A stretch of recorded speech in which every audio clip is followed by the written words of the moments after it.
You know why it's disintegrating? Because we're jellyfish. Pass the salt, will you? Pass the salt. Pass the salt, amigo. It's time.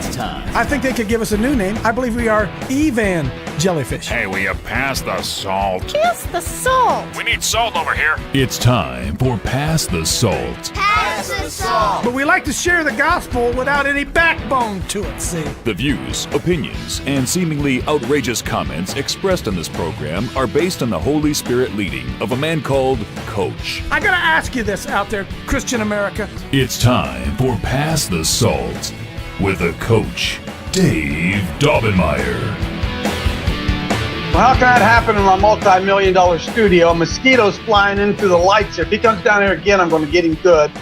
Keep my eye on him. How dare he do this, especially on November 2nd. Now he's working his way back.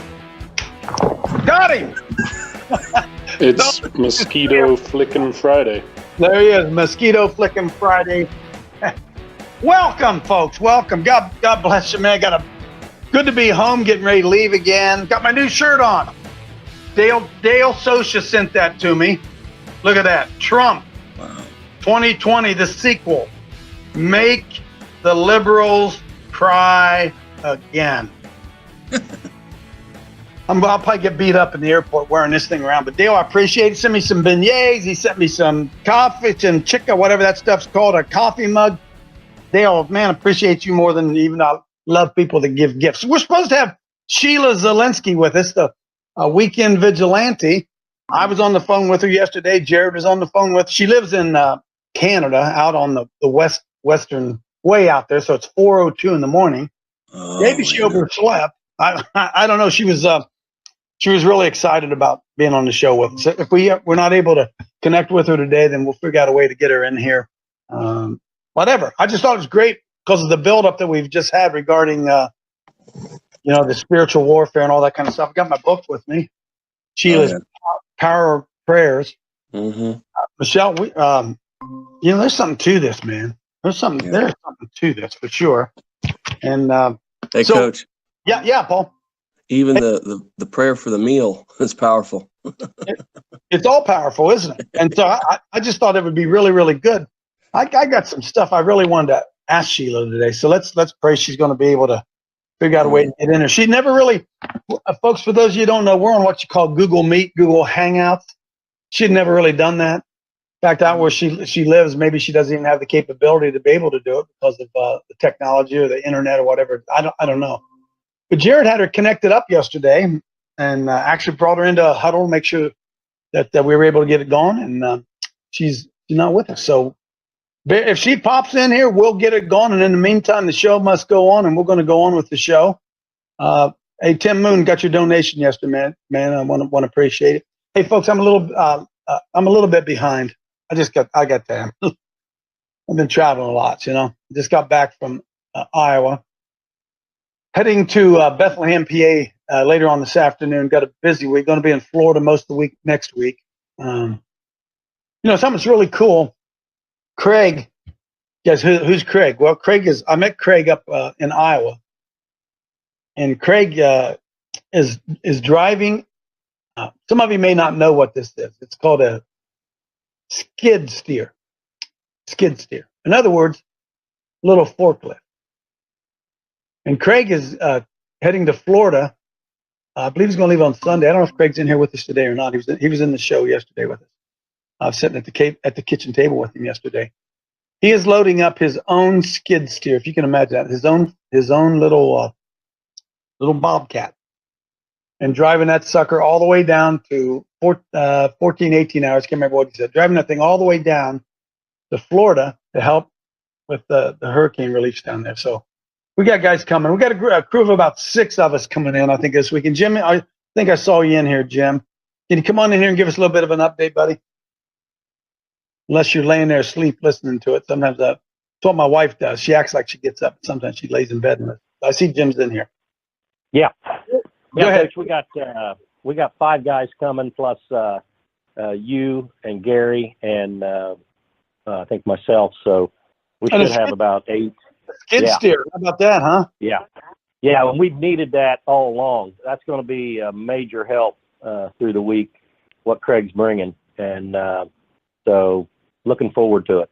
Yes, sir. And so we got room for more. Some of you, I had some other guys up in Iowa ask about coming down. Now the actuality of making that happen, that's tough, man. It's tough. Yeah, you got to give up. You got to give up work. For instance, Craig, going to be. I think he said 18 hours. I think. So, folks, you figure that's a day and a half driving, right? I mean, 18 down, 18 back. So, that eats up a week pretty quickly. But he knows that he has the tools, he has the equipment to be able to do it. So he's heading down there. I'm going to be down there next week. Then we're going to be at Chad's house on. Hey, Chad, is Chad in here? Yeah, I think I maybe in. Sometimes Fridays, Chad doesn't jump in here with us. But I sent an email to Chad yesterday. I don't have it. Jared, bear with me a second because I want people to see this a second.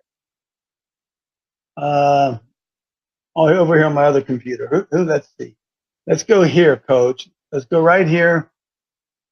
Jared, there it is. No. Chad, Don, Jared, stuff. No. Where the heck is it? I want you to see something that absolutely blew me away. Sometimes, not sometimes, often I get amazed by what the Lord does. The way that He strategically plans stuff that we don't even know He's planning. By the way, I'll meet you at the polls.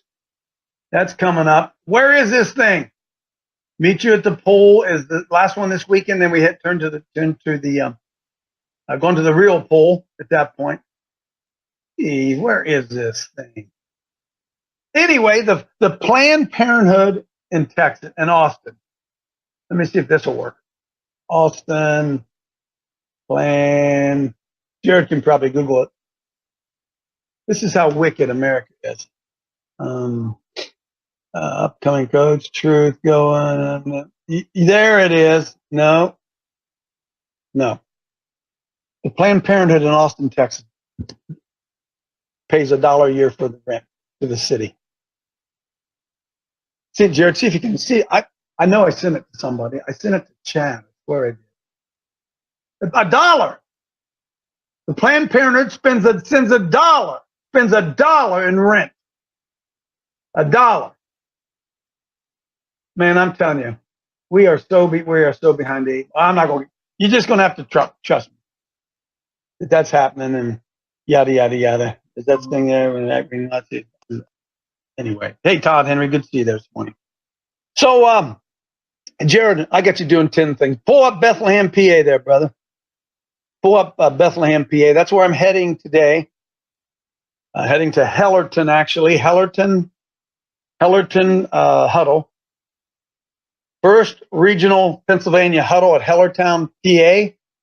Now, we put up there between 9 and 3. It's going to start at 9. We don't know if it's going to go to 3 o'clock. We got a lot of different presentations. Click on that thing for me, Jared, if you can there. I don't know if it gives a whole lot of information. There's where it's going to be. Heading over tonight. Going to be there bright and early. Tanya's done a great job organizing it. Between 50 and 100 people. We're going to talk about spiritual warfare, education reform, and born again testimony. I'm going to do a few teachings, and we're just going to try to wake up and unify the body of Christ out there. It's like I told the guys when we were in Iowa. Third time I've been to Iowa, by the way. That British are coming, man, and we got to get organized. And we find out that when we go down to, hey, yes, Jared, David Author just maybe put the link in there for us, if he did, about Planned Parenthood. That we find out when we go to these hurricane areas that people aren't prepared. We just never think it's going to hit us. And so what we're trying to do is we're trying to wake up people from all around America, different stratagems, different areas.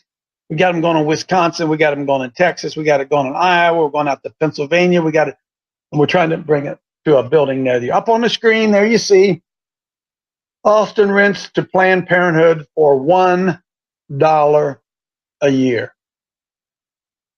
Now, folks, why doesn't stuff like this irritate us? Why do they get away with doing that? Why is Planned Parenthood so much a part of the government? That ought to tell us something about evil government and who they're connected with. The property is located in East Austin and is worth the rent on that place should be $110,000 per year. But Planned Parenthood is paying $1 to rent the property. and plans to spend $1.2 million in renovations. One would think the Austin City Council would ensure Planned Parenthood would at least pay their fair share, as residents are dealing with school closures, major increase in property taxes. Instead, residents' property taxes are equivalent to Planned Parenthood's special rent for 1,000 years. Another organization, Austin Life Care, recently sent a proposal to the city to rent the same property at fair market value. Austin Life Care performs services similar to Planned Parenthood without killing unborn babies, but they didn't even consider it. That just doesn't even make sense. So that's the kind of thing we're talking about, and we're going to be, if you go back to the calendar, we're going to be in Austin, PA, at that very place on November 9th and 10th. Chad. Somebody's coming in. Is that Chad? Yeah, that's me. It's Bobby Lee. Okay, Bobby. Yeah, talk about making money hand over fist. In the past, I've talked about foster care and the psychological industry being all about money. But I guess an abortion costs $400. Somebody's going to have to correct me if I'm wrong. But years ago, when I was really doing deep research, it was about 40,000 abortions per week that I saw. I don't think that that's right. But I'm talking about making massive money hand over fist, and that doesn't even include. Let's get nasty. Let's get ugly. That doesn't even include the money that's made with the body parts that's farmed out thereafter. It's amazing, isn't it? And see, the same connection that at least I'm always trying to make, that same daggone connection, is the government always seems to be in the middle of it, reaping the benefits of it. Folks, are you picking up on this yet? Are we really beginning to understand and see what's going on in our midst, that this government connection to the slaughter of unborn children, and why the Republican Party also will not stop it? The Republican Party, I tell people this over and over and over and over and over. The Democratic Party, we send money, tax dollars to Planned Parenthood, and Planned Parenthood sends the money out the back door to Democratic politicians. They say to keep abortion legal, but that's part of it, but that's not the reason. And then the Republicans raise all these thousands and millions of dollars in contributions to end Planned Parenthood, end abortion. So the government funds abortion, and the church funds the opposition to abortion, and nothing ever changes. And look at this is the kind of stuff we're dealing with. Chad, what are we going to do about that? What are we going to do about that, Chad? Down there in Austin, PA, they're not even paying rent down there to kill unborn babies. Amen. Amen. Hey, Coach. Yes, sir. Talking about the land, the rent and everything, kind of is ironic. I'm studying for my real estate license here in Oklahoma. Uh-huh. And just some of the things and the laws that are on the books about land and how the government can take it from you, it's diabolical. It's evil. I mean, yeah. They take your land, you don't pay your rent, they take your land, and then you can buy it back from them, at a reasonable price, quote unquote. But that's just, if you probably go down and look at the history of the land on that property, who knows who owned it or whatever. And it's a sweetheart deal that they made, probably. They're all sweetheart deals, aren't they, Paul? It's diabolical. It's evil. And folks, see diabolical, that comes Diablos, right? Jared Webster's 18 there. Jared's on top of it, man. That shows he's listening. Diablos. See what that says, Jared, if that word was even around. Diablos. Diabolical. That might do it. That's what diabolical. Devilish. Diablos. Pertaining to the devil. Hence, extremely malicious, impious, atrocious, nefarious, outrageously wicked, partaking of any quality ascribed to the devil. Isn't that something in our vernacular? And then we're talking about spiritual warfare and believing in the devil. And so much of our language it's already included in our language. It is diabolical. Now, here's something else.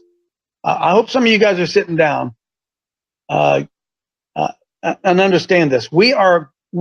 If Donald Trump is able to continue doing what he's doing, remain alive, he's able to continue to press through. Understand, don't you, that there is a financial reset coming.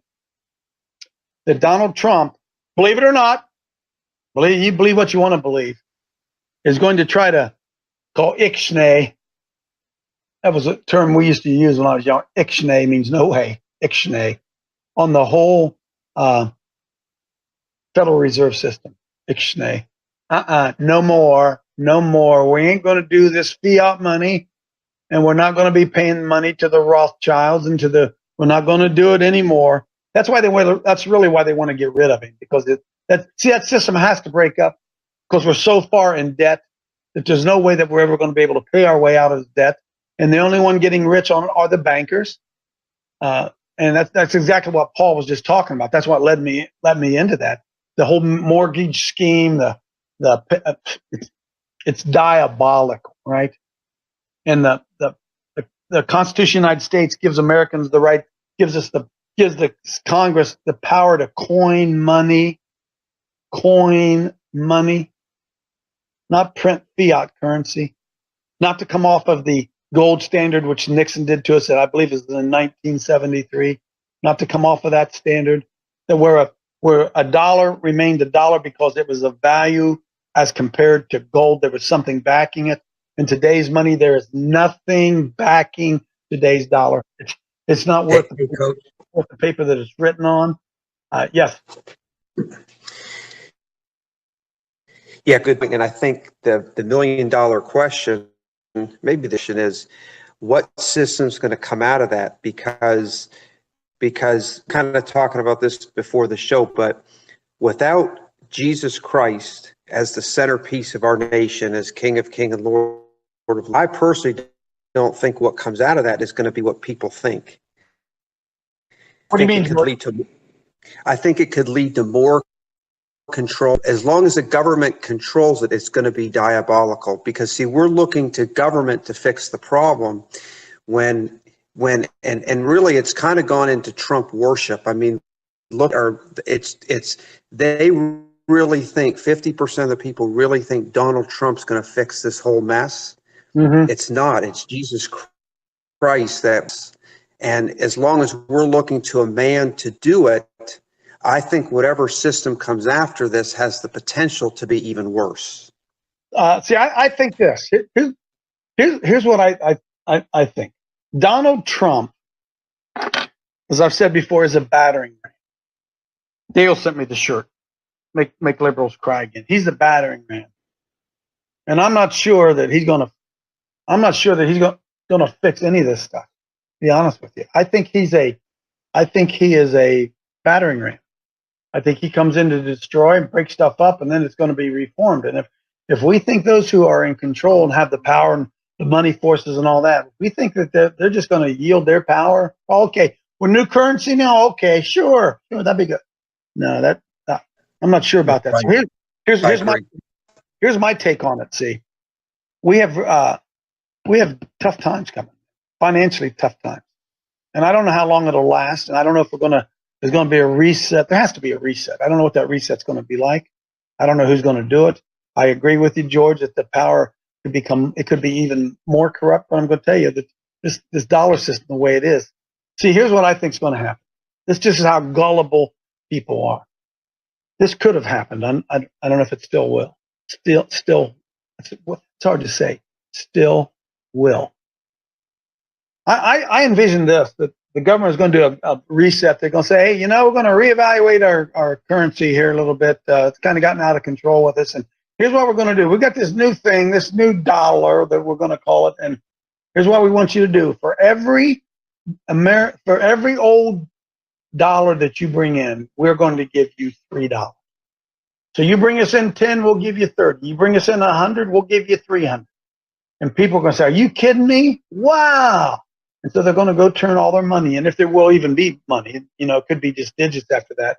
They'll come and turn all that money in, and then all of a sudden the inflation of what happens is going to kick in, and it's going to be devastating. But I think some type of reset, that's probably how it's going to work. Now listen, I'm not a financial expert. I'm going to get off this subject before I sound like a fool.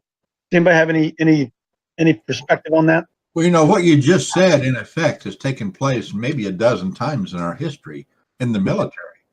When you're in the military serving overseas, I don't know about currently over there in Iraq and Iran and everything, But when we were in Vietnam, we never got paid in dollars. We got paid in military payment certificates. It looked like monopoly money, kind of. And about every 7 to 9 months, they would reprint new monopoly money for us, and we would have to trade in the old for the new. And the purpose is to keep the counterfeit and keep all the illicitly obtained money out of the system.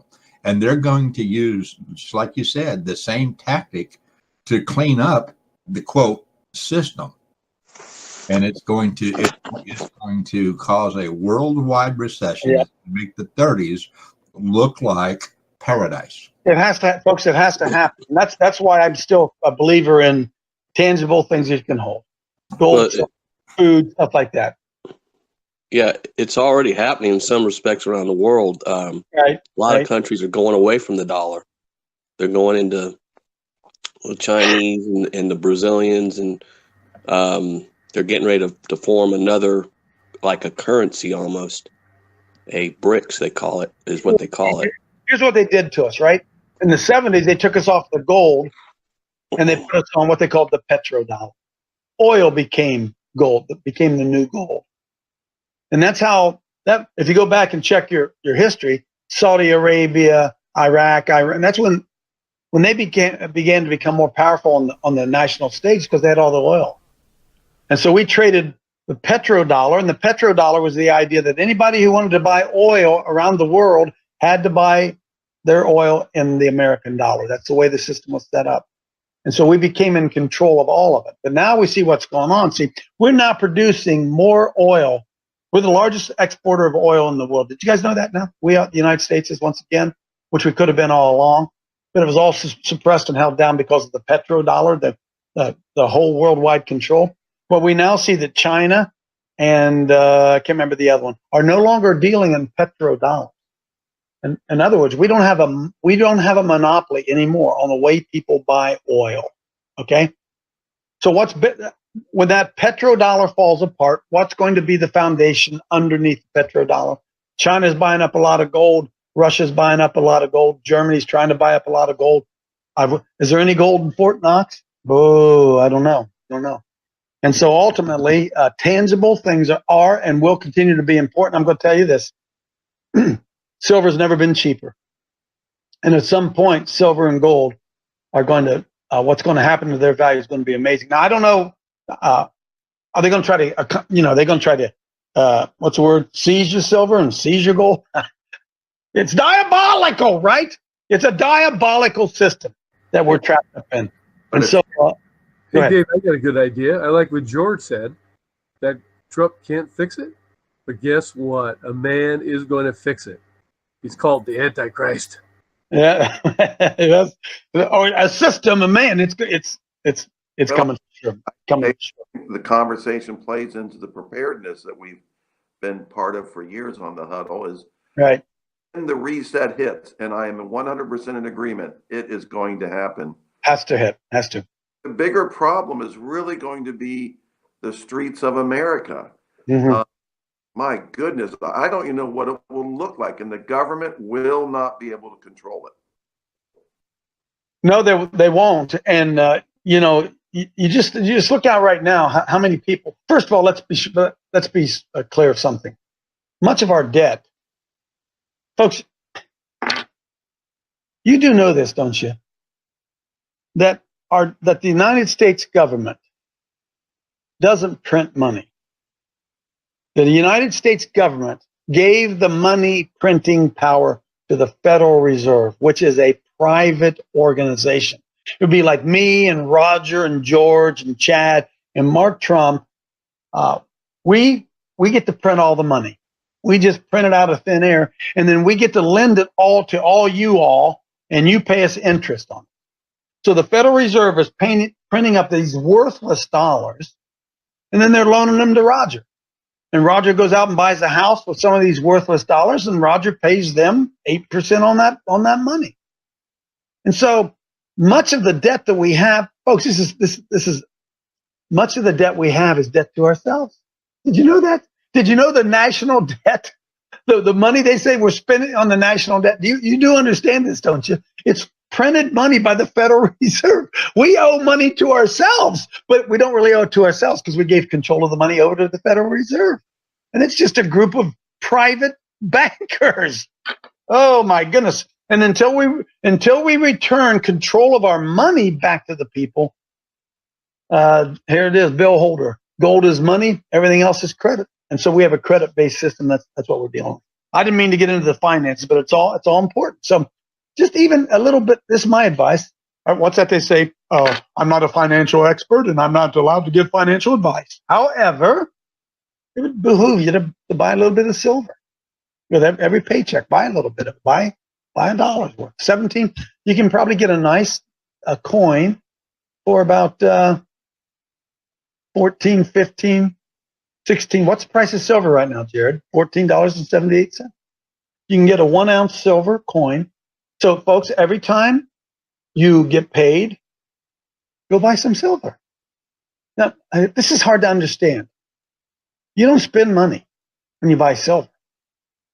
It's an investment. You're not spending money. In fact, you could take that silver dollar that you bought this week and you could go cash it in next week. It's a holder of value. And all of the value of money, our dollars and everything, is all artificially made. And so therefore, eventually at some point, tangible things that you can hold on to, are going to become valuable. Think about real estate. Think about you said, boy, well, I made a wise investment. My house is now worth $250,000 and we only paid $150,000 for it. No, your house is still worth the same price it always was. The dollar isn't worth as much. So now it takes more dollars, and now it takes $250,000 to buy that $150,000 home. You haven't made any money. And then how about this? Then you sell that home, and then the government charges you taxes on that $100,000 profit you made off your house when it wasn't even profit. You were just keeping up with inflation and with the market. It is such a rigged, diabolical system. It cannot keep up. It cannot. It will fall within its own weight. So what do we see now? Truth. Listen, abortion has consequences, folks. Abortion has consequences. We've aborted 60 million people. 60 million. It's more than that, because the 60 million people that were since 1973. Somebody born in 1973 would be what? 40? Would they be 40? 45 today? Is that right? 46 years old if you're born in 1973. So if you were 45 years old, born in 1973, you would have had children probably. You had 2 children, 3 children. So let's say it's 3 children, and everybody would have had 3 children. So that 60 million people rapidly becomes, 180 million, right? People who aren't here. And because those people aren't here, Social Security is falling apart. Why is Social Security falling apart? Because Social Security, when it first started, there were 250 payers to everyone that was receiving. Well, now there's 4 people paying to one that's receiving. The system cannot keep up. So what do they have to do? Well, they got to bring in new taxpayers. And who are these new taxpayers? Well, these new taxpayers are immigrants coming across the border. And they tell us they're coming here for free. But see, the system is so screwed up that those immigrants, when they come across the border, they're not producing yet. So what do? We give them welfare. We give them more money because the money is worthless. We just think it's worth something, but it's worthless. See? So all of this stuff, all of this is all part of the Alinsky plan to overwhelm the system. We cannot do this. We cannot do it. I saw yesterday 3,500.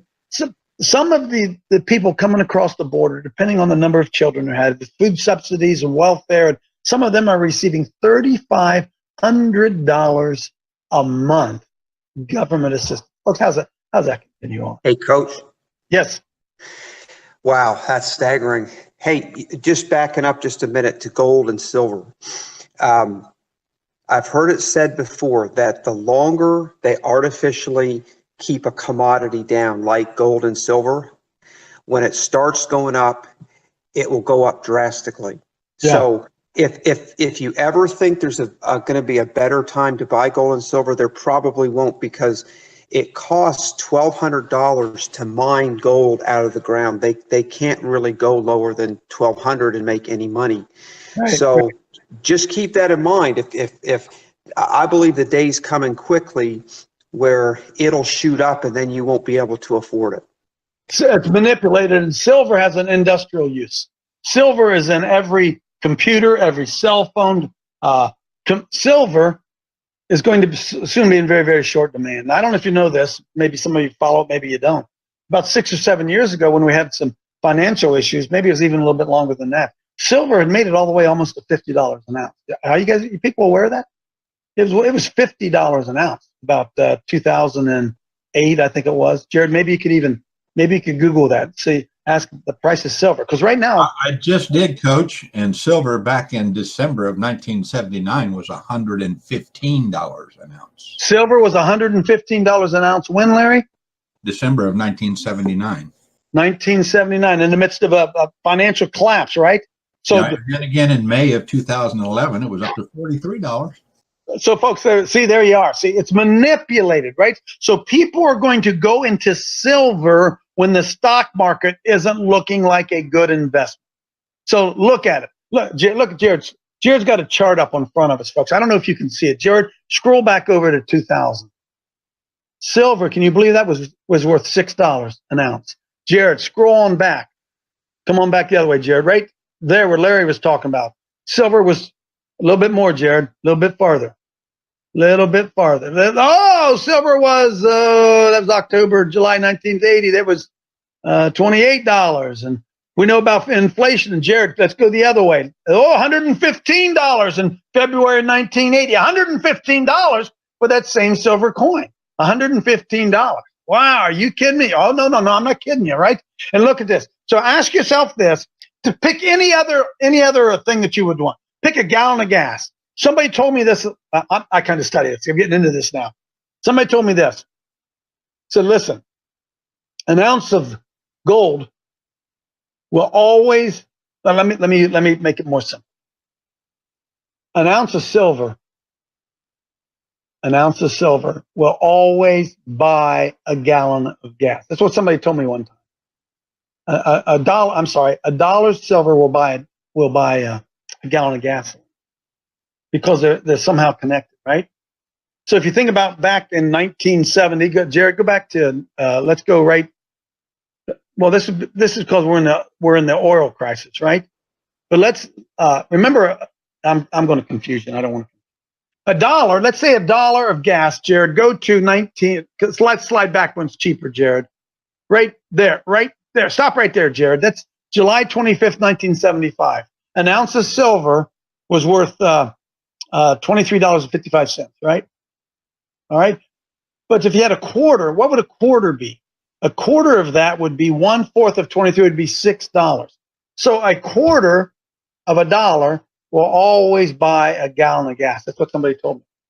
And it's been pretty true all across the way. See, gas prices go up, but the price of silver kind of balances it out. Now, that was before they got manipulating it with the crude oil prices and all that kind of stuff. Here's the point I'm making. Larry, if it was $115 in 1980 and $1980, it will be that again. Now, folks, don't miss this point. Silver is not more valuable. The dollar is less valuable. The dollar becomes less valuable, worth less, so it takes more dollars to buy the silver. Am I making this sense? Am I making sense on this? See, we had the housing crisis back, what was it, 2008? We had that housing crisis, and it happened to me. Our home value went from $186,000 when we broke it. It went all the way down to $140,000. How do you lose $40,000 on your home when you've improved it and put money into it? Because it's all manipulated, see. So what we have right now, they call it a bubble, right? A housing bubble, meaning what? The house is not worth what they say it's worth. We're in a bubble right now. And then when this bubble breaks, whether it be the housing bubble, the stock market bubble, whenever that bubble breaks, people are going to run into tangible assets. They're going to run into gold or silver. Now, when I first got aware of it, Jared pointed, you can see that line about 2000. Come on over here a little bit farther, Jared, about 2005. Okay, so there it is. Look at right there. Stay there, Jared. 2007. Nope, back the other way, Jared. I'm sorry. Go to 2000. Go right to 2000, Jared. Right there, right there. There it is. Silver on $6.93.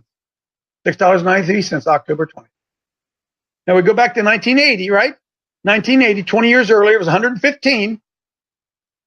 Look at that. Okay. Now, Jared, let's slide over. Where did it go in 2007? Come on back. It's still the same piece of silver, right? 2007, go a little bit farther. Okay, Jared, go maybe a little bit later. Let's go a little bit more, Jared. That little peak right there. Right there. $42. May of 2011 is $42.79. Same silver dollar. That's what it's worth. What is it today, Jared? Scroll over a little bit more. Wow, $14.55. See what's going on? See how they manipulate, right? So when this fiat money, when all of a sudden they pull the plug, or this bubble gets burst, does anybody have any idea what's going to happen to silver? I promise you this, it ain't gone down. It isn't gone down. And so what silver is a value holder. It maintains its value no matter what the dollar, what's going on. So you can go right now, get paid this week, go to the local coin store, $20, you can get yourself a gold silver coin. In fact, I got one around here someplace, a little silver coin. I could go get you one, show you what it looked like. I don't know where it is. Don't come and rob me, I don't have much. But I got one. I bought, because I've done some of this. Buy one. Okay? Anybody got any advice for me? Jump in there, say something. Hey, Coach, a little bit of biblical reality here. You know, the four Gospels were written to the world. The book of Hebrews was written to the Jewish nation. So was the book of James. James addresses his book to the 12 tribes. I'm listening. In Yes. chapter 5 of James says in verse 3, your gold and silver is cankered. Well, let's start at verse 1. Chapter 5, verse 1 of James. Go to now, ye rich man, weep and howl for your miseries that shall come upon you. Your riches are corrupted, and your garments are moth-eaten. Your gold and silver is cankered, and the rust of them shall be a witness against you, and shall eat your flesh as it were fire. Ye have heaped treasure together for the last days. Now, gold and silver are going to be a temporary backup to help us survive during bad times. But even gold and silver are going to turn to rust. I couldn't agree more, Larry. Could not agree more. For right now, it is a value holder. When the whole thing goes, baby, the whole thing's going to go. All right? That's the truth. Yes. Coach, I'll just echo that, Larry. That was a mic drop moment. I hope people understood that, because I think what Coach is getting ready to say is have it, because for that temporary period, you're going to need it. But ultimately, again, it's just like we talked about Donald Trump. If our whole hope is in Donald Trump fixing the system, it ain't going to happen. Just like if our whole faith is in gold and silver, that ain't going to secure our future long term. Absolutely. Mic drop moment right there. Hey, Coach, you ready to put on your tinfoil hat and connect a few dots? Because this, in order to make the gold and silver cankerish, the first thing is going back to Caesarea Philippi, where we have these two Greek words, Petros and Petra. We're talking Petros. What is the value and how is the dollar weighed out right now? Petro. It's based on the barrel of oil, the cost of oil. The word petro is drawn from a rock. Now, remember going back to studying of the Caesarea of the Philippi, what were they saying? That these devils flowed out from underneath the rock. So, brother, when you want to talk about the collapse, what China is trying to do right now even is to collapse that value of the dollar, of the petro, all right, to bring the whole system down. And when it goes down, that will also bring into where our gold and our silver, you can't eat gold and silver. it can't sustain you. Eventually it becomes cankerous also. But going back to petro, the word petro, if you look it up in the dictionary, means from a rock. Wow. What rock are we talking about? Jesus was upon the rock. So in other words, we've made oil our God. And brother, that's coming down. Okay, now listen, let me guard you here a bit, okay? Or not guard you, but I heard what George said, and I heard about Larry said about being canker. Listen, there's going to be a time before it all goes no good where it's still going to be somewhat barterable. Now, let me give you this advice. Here's something that you can do very, very easy, and it's up to you. I'm holding in my hand here a quarter. All right, this is a fake quarter. This is the type of quarter that they give us today. And I got to get up and see if I can see myself on the screen here. This is the quarter dollar.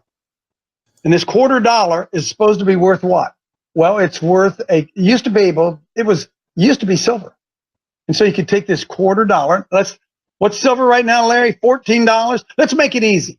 Let's say silver is $12. That's not, but just for math numbers. Silver's $12, okay? So if silver is $12, what is a quarter worth?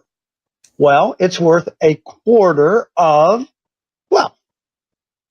so a quarter should be $3 right there, right? It's not though, because if you look in close to it, it's got copper inside of it. It doesn't have silver. But this is what they call junk silver. This is a old I didn't know I was going to do this show today, so bear with me. I'll put that up to the screen there. That's a 1964. Is that what it says? Yep, that's a 1964 quarter. Now, folks, listen. This one is silver. This is tangible. This is valuable. Now, this quarter is about 75% silver. If I were to melt it down, there's 75% silver in this thing right here, okay? So stay with me, do the math. Let's say silver's worth $3. You can melt this thing down, melt this old one down, it ain't worth nothing. You might get a penny out of it. Copper, maybe. But if you melted this thing down, let's make it easy. Let's say silver is worth $20 an ounce, okay? So therefore, a quarter is worth how much? Help me out there, children. I want to make sure you're following this. If a dollar is worth 20, a $quarter is worth 5. But so there's some junk inside this too. So this is 75% of the $5. A quarter's worth $5. Melt this down, it's 75% of $5, which is what? What's 3/4 of $5? About $3.75. This is actual $3 at today's rates, $3.75 in silver, actual silver. Now, hang on.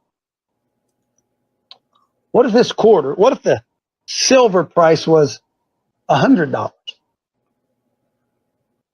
What if all of a sudden, as we saw there, Larry, in 1980, it shot to $100 value of silver? Well, now what's a quarter of real silver worth? Why, $50. Yeah, just for that? Well, actually, you got to melt it down, so it's $35. This right here, what's this thing worth? Not worth anything, right? Not worth anything at all. And silver, see, so we have some junk silver. My wife and I, we have some. I got a little bag of it right here. You can go to the store and get that. And here's why I think it's important for everybody to understand this. Look at this, a little thing. I'm not showing anything off. I bought about 10 of them in there. They sound different even when they jingle. But here's what I think. When we may hit the point where if the economy goes down, we're going to have to figure out a way to barter. We're going to barter. And I believe that real silver will become barterable. That I may be able to go to my neighbor and say, hey, listen, he doesn't have any money, but he's got corn. You said, well, what can you give me from that coin? I said, well, I got some real quarter here. Okay. And I see this as a bridge. Am I making sense? Well, I see it as a barterable bridge. You're absolutely correct. But I want to return to what George said for a moment. Okay. Recognizing that eventually, even that hard value of silver is going to be worthless. The same thing is true. He made the link to what's happening with President Trump right now. Right now, President Trump is being treated as a God hero. In reality, he is simply not fixing things. He is providing a window of opportunity for God to fix things through his people. That's been our theme the whole time here, right? But remember this, the Bible tells us, I'm sorry I didn't have this prepared. I didn't know we were going to go there, okay? What did it say about the foolish virgins? Who are the foolish virgins, and what didn't the virgins do? Well, they didn't keep any coins. They didn't have any oil. And they knew oil was needed. They knew it was needed. They knew. So I'm not trying to get you to run out and hit the gold and silver market, but I think it'd be really, really wise to have a little bit of stuff around. So right here, think about this. How much is here? Gold. Listen, gold is rich man's silver. And by that I mean you can go out and buy an ounce of gold, and an ounce of gold is right now I think about $1,200. I think I could be wrong, which is very, very historically low. It should be a lot higher than. But you get one little tenth of a thing, a little tenth of a gold piece. It's worth 1/10 of an ounce of gold. So it's a little one is worth $120, right? How do you barter with that? How do you go to your neighbor and say, hey, got a gallon of gas here. Here's a thing. No. That's why silver is going to be, I think. So I have right here in this little thing, 1, 2, 3, 4, 5, 6.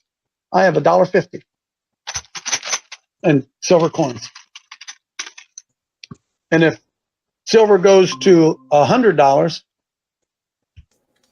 a little bit more than that, don't it? So it's a security against it. Listen, money is simply a way that we barter and buy goods and services and all that stuff, right? And folks, if we think our pensions are safe, if you think your retirement money is safe in the bank, what? You think your money is safe on Wall Street? That's all phony. It's all phony and make believe. There is no value to it. The American dollar is worth nothing. It's backed by what?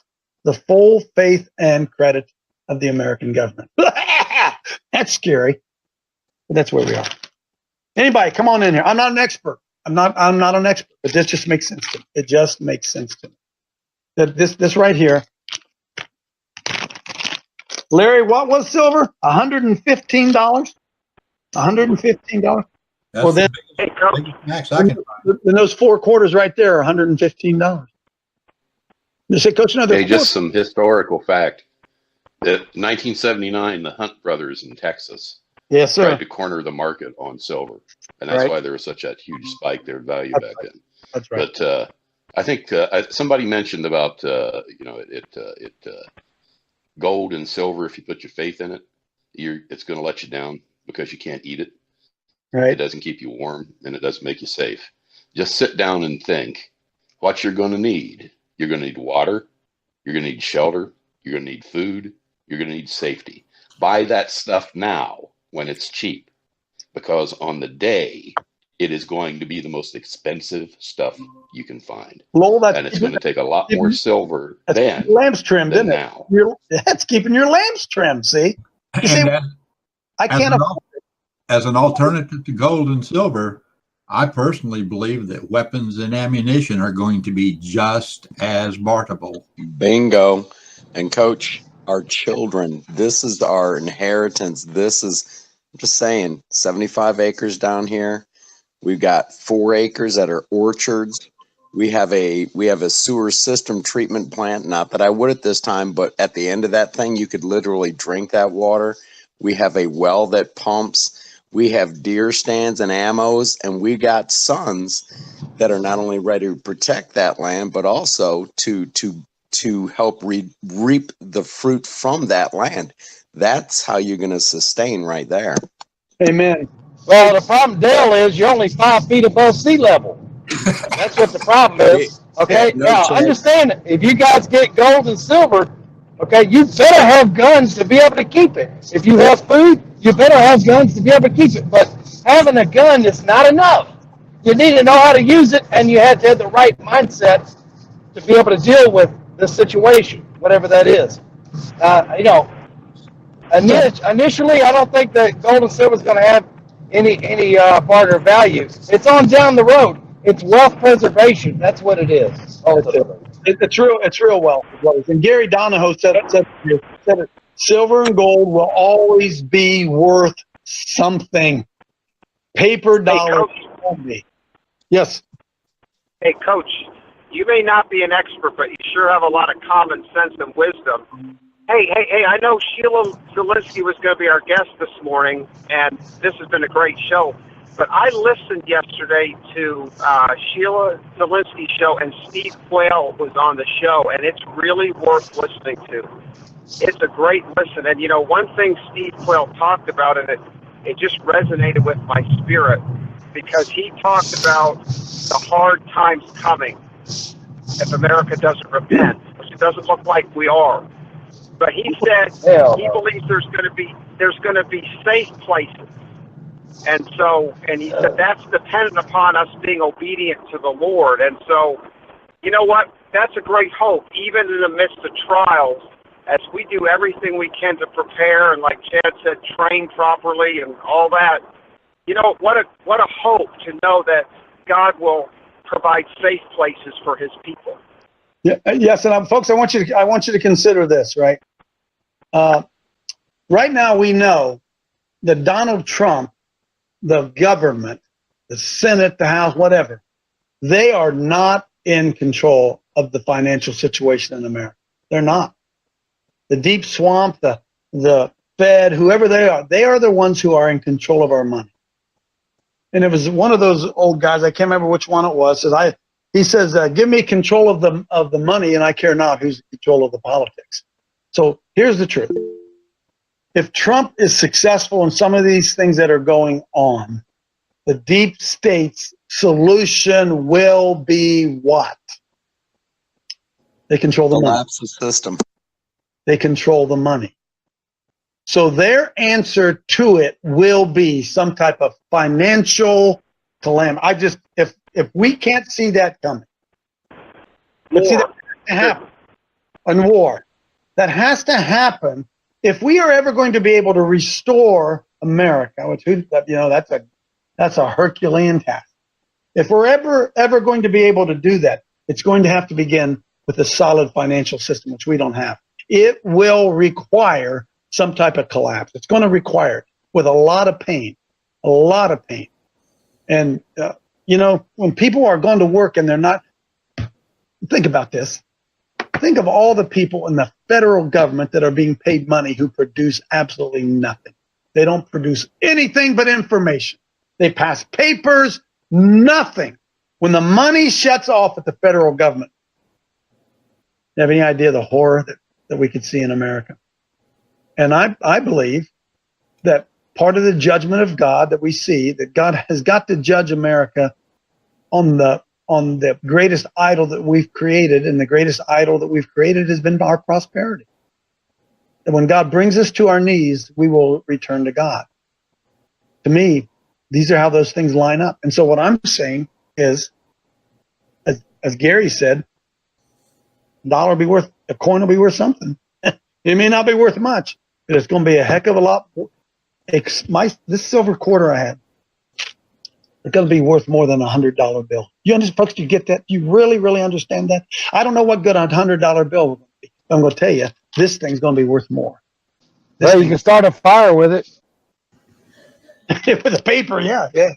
So we don't know, right? We don't know. Nobody has an answer to it. But if you look at I don't have any dollars on me.